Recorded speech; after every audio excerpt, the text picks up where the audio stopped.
right, so what are the best questions to ask an agent during an interview? I think there's really 8 questions you should ask any agent before you even start. In fact, most of the interviews that I'm at, they never ask any of these questions. So, that just tells me sellers are not really prepared to hire the best agent 9 times out of 10. So they're maybe taking the easy way out. But anyways, the first question that I would always ask is this: how many homes have you personally closed in the last 12 months? Not your company, not your office, but you. Okay. The next one would be, do you have personal staff? Okay. And how many assistants do you have, and what do they do?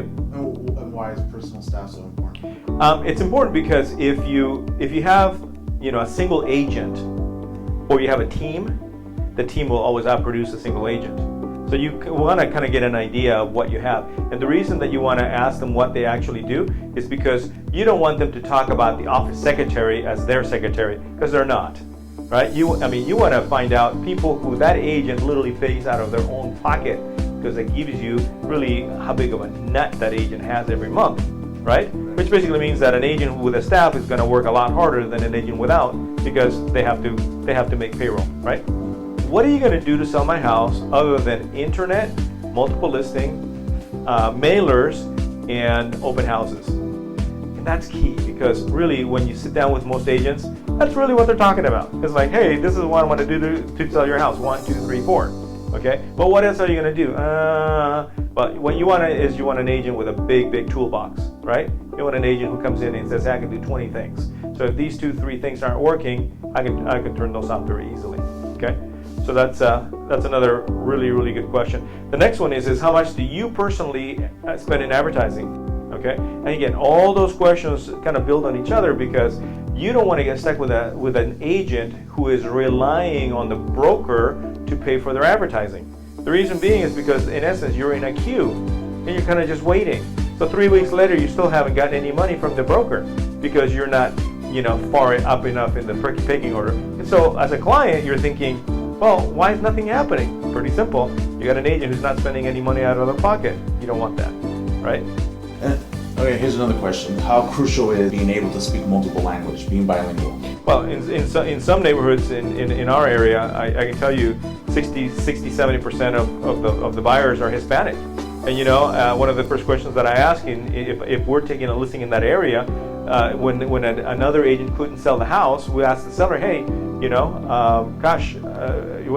could your agent speak Spanish? And the seller says no. That's why your home didn't sell. Okay, and that's the first thing you should do. So if you're talking to 3 different agents, then you waste your time if any of them don't speak Spanish. Some neighborhoods like that, same thing with Chinese, right? If you don't speak Chinese, you're dead in the water. This is why we have a team, because we have people as part of our team who speak Spanish, who handle the ethnic markets and all that. Okay, very important. If I'm a buyer and I'm calling on the ad and you're not in the office, who's going to handle my call? Well, how important is it that how calls are handled?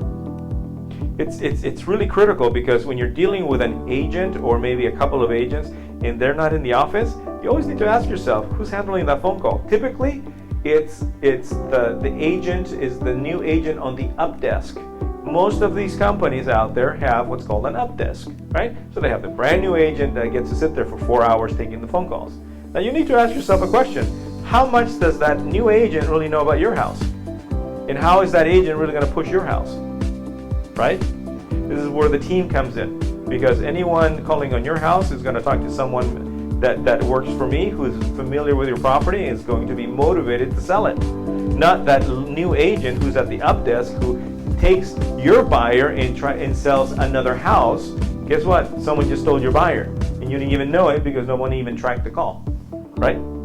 So the next question would be, what are you going to do to keep in contact with me? How often are you going to update me? Okay. One of the things that we do is we create what's called a communication portal. You log in, and it's like you being in our office looking over our shoulder. So you see on a daily basis, real time, everything that we're doing, right? Most agents are not willing to do that, right? And the reason being is because the reality is they're really not doing a lot. But whatever they're doing, how often are they communicating with you, right? Right. What is the very best question to ask during an interview? You know, I think there's two. The first one is, we've already gone through it, which is, what are you going to do to sell my house other than multiple listing, internet, open houses, and mailers? And the agent's going to go blah, blah, blah, blah, blah, blah. And then hit him with a killer question.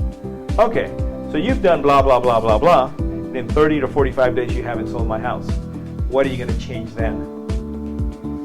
And that's a killer question, because most agents don't have plan B, don't have plan C, if that's what you want. Okay, so you know, one of the cool things is the fact that we do have a team, and we're currently working on a video called "How Are Agents Like Basketball Players?" Because one of the key things that you need to know is you need to know the statistics, the sales statistics on the agent before the agent actually meets with you. Because if you're talking to a Johnny who sells 2 homes a year versus a pro who sells 150 homes a year, and you don't know who's who, and everybody has the nice brochures, you might end up choosing the Johnny, right? So that's another video that we're doing. But anyways, if you have any questions, any follow-up questions, you can email them to me at h_balarezo@yahoo.com. Or you can go to my website, hugobalarezo.com. Okay, great. All right, thank you. You're welcome.